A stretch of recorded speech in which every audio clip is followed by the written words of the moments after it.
If you're anything like me, you love annoying people. And if you're anything like me, you spend an awful lot of your time online doing just that. But what was the best way to annoy people before the internet became so mainstream? Prank calls. Prank calls have gone out of style over the years, but they're still a very well-loved classic. But there is one man who has turned prank calls into an art form. And despite him being very underground, he has gathered a huge cult following over the very many years that he has been performing his craft. A lot of people consider him to be the OG of prank calls. Longmont Potion Castle.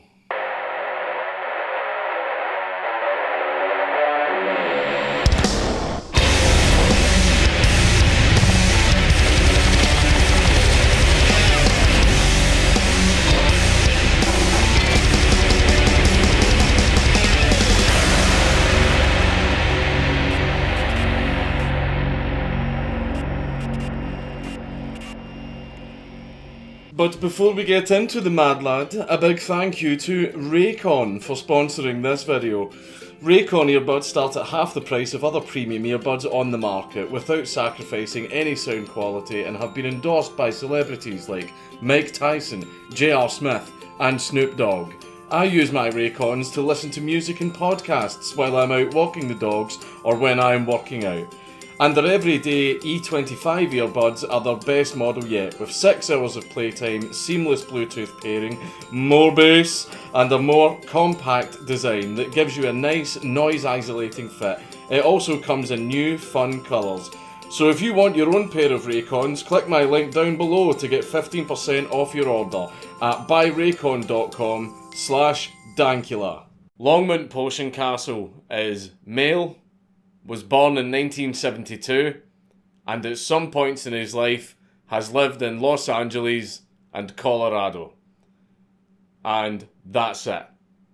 That is all we know about him. No one has any idea who he is or what he looks like, because he is very secretive about his identity, and he goes to great lengths to keep his identity a secret. Like most of us, LPC started making prank calls when he was just a little kid, which we've all done. We make some prank calls, we have our fun, and then we move on. But LPC didn't move on. He discovered that he really liked making prank calls, and he also discovered that he was really good at it. If you're bad at prank calls, the person on the other end of the line is going to know right away that they're being pranked and just hang up on you. But LPC was so good at it and was able to do it in such a clever way that he could keep the person on the line for ages because they had no idea that they were being pranked. LPC eventually wanted to start keeping the prank calls that he was making, so he started recording them on his parents' answering machine, and he gathered quite a large collection of them. And then he started sharing them with friends and letting his friends listen to them, and they found them really funny. So LPC wanted to share his prank calls with even more people. So LPC decided that he was going to release an album of his prank calls. So he joined a small local label called DU Records.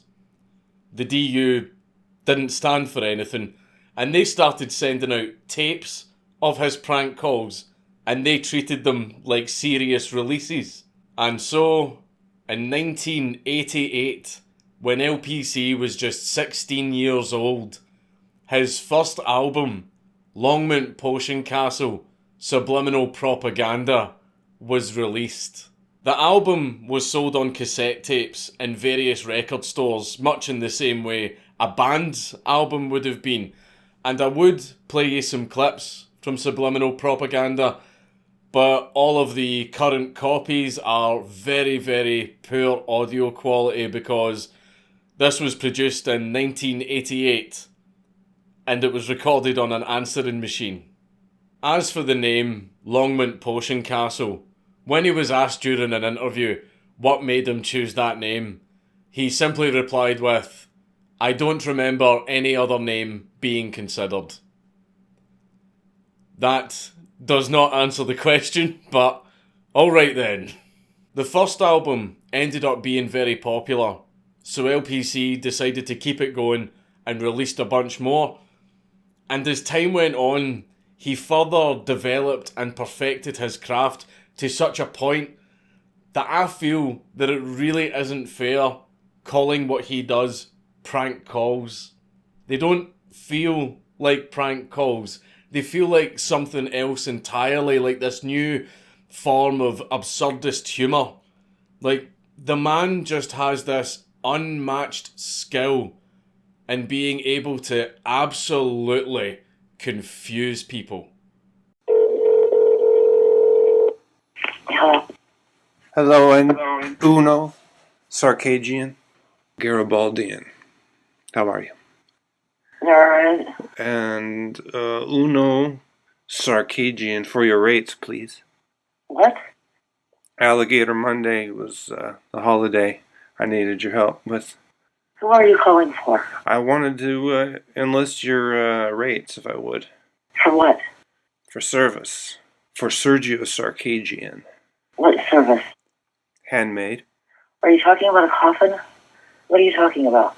Yes. Okay. With cult resources. Cult resources? What are you talking about? I'm very confused about this phone call. The Sarkagians, they've got Alligator Monday on their mind. I don't know what Alligator Monday is. What are you talking about? What are you speaking about? Just shoot me an e-lasso. Electronic. Can you at least do that for Sergio Sarkagian? The Desert Diva. What? He's a columnist. Where? In Pahrump. I'm completely lost on this whole conversation. A lot of LPC's standard fare was calling up businesses and asking them for items that were either really weird or simply did not exist. For example, he called a guitar store and asked them if they had a forwarder for his amp. There is no such thing as a forwarder for your amp. And he also called up a butcher shop and asked them if he could have £450 of peacock meat and some aqualam. He also called up a restaurant and tried to place an order for a litre of salad. The purpose of LPC's prank calls is to either really confuse the person or make them really angry. The best mad lads are the ones where I struggle to keep a straight face while I'm doing them. Good afternoon, Fat Jack's on Broadway. I'm new in town. I'm looking for a new sandwich shop. Come to you. Okay. What do you guys got up there? Well, best thing I can tell you to do, sir, is to go to our website. I'm not online, unfortunately. Gotcha. Well, I'm kind of in the middle of handling a customer right now. I'm the only one in my store at the moment. I'm a potential customer. I'd love to... I understand. I'd love to help you, sir, but I have a customer in front of me. I'm trying to make his food for him. Okay, yeah. Are you guys fat up there? I want to make sure I'm in the right place. Our location is at Broadway. I'm just trying to get a feel. Are y'all fat up there? I mean, Fat Jacks. Yeah, everything's pretty hearty. For those that don't do bread, we also have a gluten-free option. Oh. So are you pretty fat, or? Talk about me personally, man? Yeah. We could bounce off each other a little bit. Yeah. Funny guy there, jerk. Fat Jack's on Broadway. Yeah, you guys got ribs up there? I'm reporting your phone number to the police, dude. But in my opinion, the best thing that he introduced to his prank calls was his Digitech RDS 8000, which allowed him to distort his voice and add all kinds of sound effects to his calls. At the start of calls, he would use it only so subtly, not enough to arouse suspicion, but just enough to leave the person on the other end of the line very confused. Thanks for calling, Nicholas. What can I help you with? Hey, thank you. How you doing? I'm good. Hey, can you hear me? Yeah. Oh, you can? I can barely hear you up there. I'm at a payphone. Oh, that's weird. Oh, yeah. Yeah, Oh, yeah. It's so, coming through a little weird, but I can hear you. Oh, you can? How many fingers am I holding up? 3. Hey, how late? No. So how late are you open tonight? We'll be open till midnight. I think you serve later. So what do you think of that? That's a negative. Can I place an order? Yeah, man. But then, later in the call, he would just crank the dial and ramp the sound effects right up. Word that here. I can barely tell what you're saying. Like, the phone's really doing some weird shit. Huh? There, I'm at a payphone. I'm at a payphone here. Yeah, it's doing like this weird repeating thing, and it's doing this weird thing like right now. Maximum time permitted for recording your message. If you are satisfied with your message, press 1 to listen to your message. Let me just get a liter of salad, and then I'll be good to go. Okay, let me just get a liter. Let me just get a liter of salad, and then I'll be good to go. I need a liter of salad. And a liter of salad. Yes, and a sentence. I need a liter of salad, and I'll be there within the next 10 to 15 minutes. Yes, and a sentence. And a paragraph. And I'll be there with what's the total on 10 to 15 minutes. All right. I have no idea. I'm gonna have to. You're gonna have to order to get here. I can't tell what you're saying. What's the freaking subtotal up there, Cal? What's the subtotal? I got no total. I can't tell what you're saying. What's my freaking subtotal, dog? To erase and re-record, press 3. Help me out. And then there were times where he would just right away go in hard with the sound effects, but those ones were still extremely funny. Hello, Jazz Record Mart. Hello! Yeah, hello? You guys do consignment up there? Consignment? Not today. You'll have to come in and speak to one of the managers. RT or Kent would be the one to talk to. What is that? Who?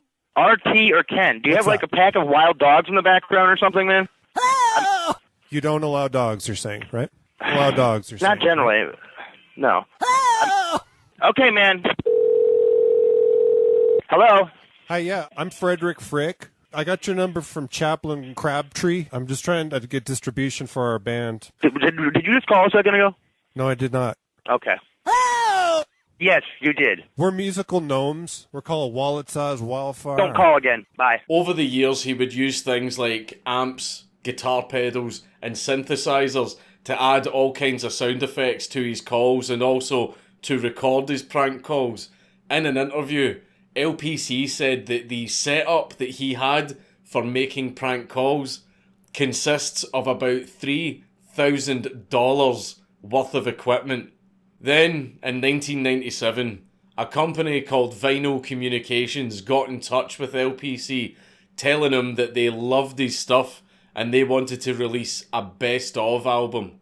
He then released even more albums, sometimes taking long breaks in between, but the more he went on, the more he started to build up an underground cult following.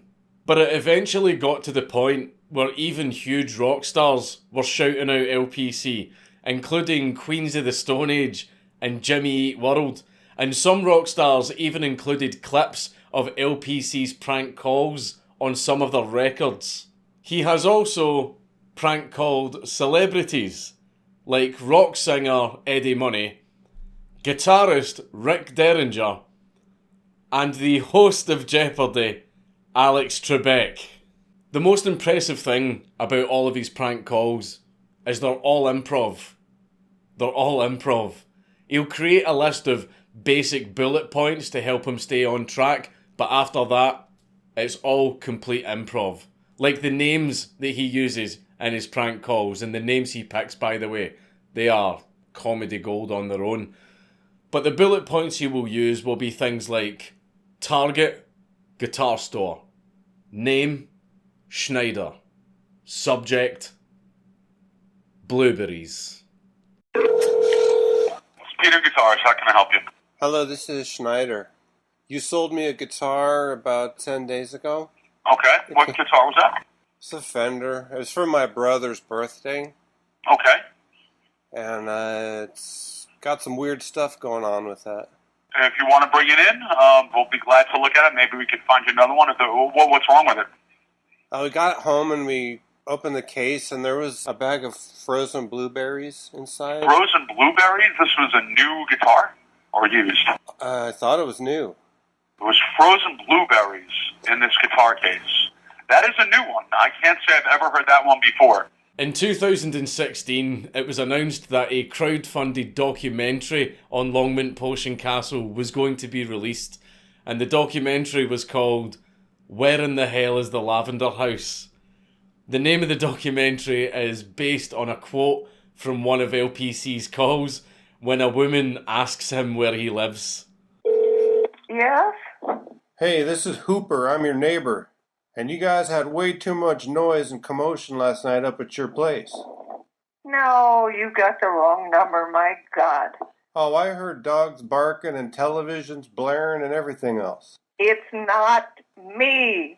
I put my dogs to bed at 4 o'clock. Where do you live? In the Lavender House. Where in the hell is the Lavender House? The documentary is actually very good because you get to see LPC's full setup and you kinda get to see LPC himself, although not really. You just get to see the back of his head. But you do get to watch him work his magic. So, who is Longmont Potion Castle? No one has any idea.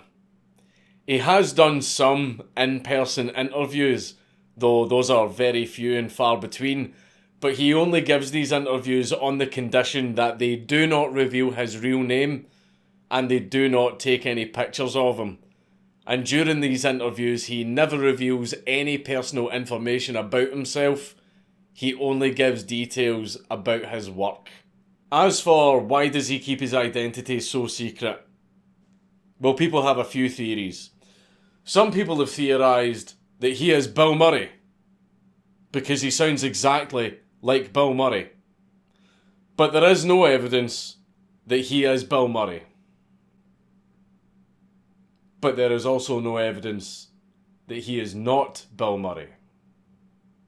Another popular theory that people believe is that he is actually a famous musician, because we know he produces his own music because he includes it on these albums. He has deep knowledge of audio hardware, he somehow has connections to all of these big rock bands, and he has admitted himself that he works in the music industry. And a lot of his prank calls are to places like guitar stores, record stores, and music labels. Hello. I'm sorry. Sorry, son. You don't need to yell. Hello. This is Trent Tripp. I'll tell you something. I got a new sound. I got a new band. I want you to check it out. Tell me what you think. Yeah, I'd sure like to hear that. Go ahead, play me a few bars. All right. When you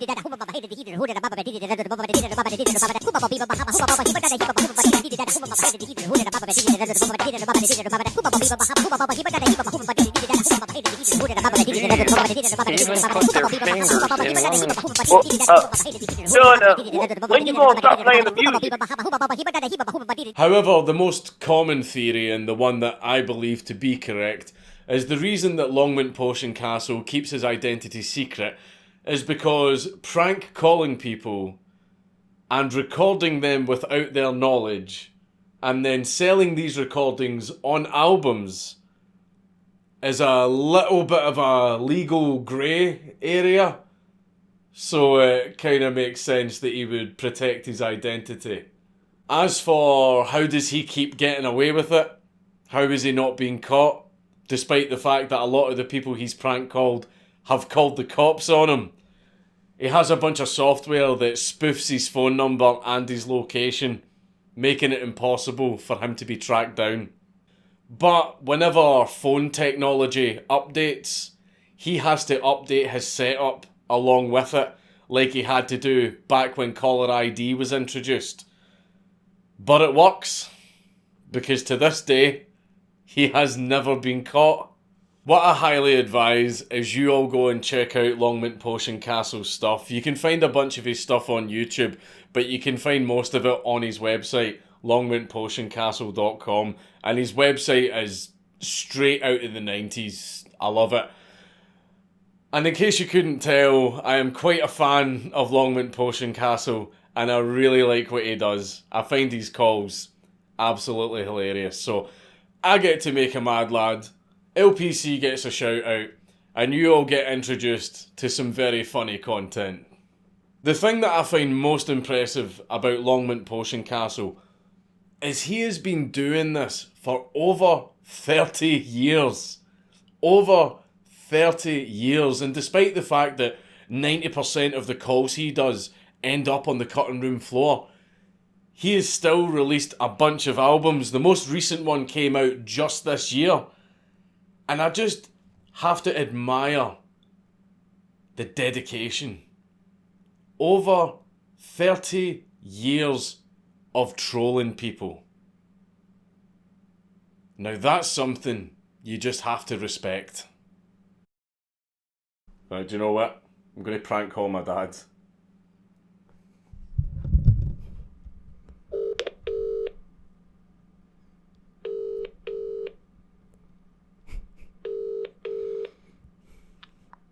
Mark, seriously, what is it this time? Hiya, Dad. Hiya, Dad, what? What is it this time? The only time you ever phone me is to embarrass me. What is it you've done this time? I haven't done anything. You've done it. The only time you ever phone me is to tell me, oh, Dad, guess what? I've joined UKIP. How embarrassing are you? Or, look at me, Dad. I've opened up a wee pack of cards. I've showed everybody on the internet me open up a wee pack of cards. I've got a 6-year-old that can show me you opening a pack of cards. Right? The only time you ever phone me up is to embarrass me. Honest to God, me and your mother have had enough of you. Right? Why don't you go and make another one of your wee videos and get yourself in bother? Right? Aye. Oh, Dad, I've been arrested. Can you help me? Honest to God, Mark, seriously. When are you actually going to do something that we're actually going to be proud of you? It's Count Dankula on YouTube. Everybody should subscribe.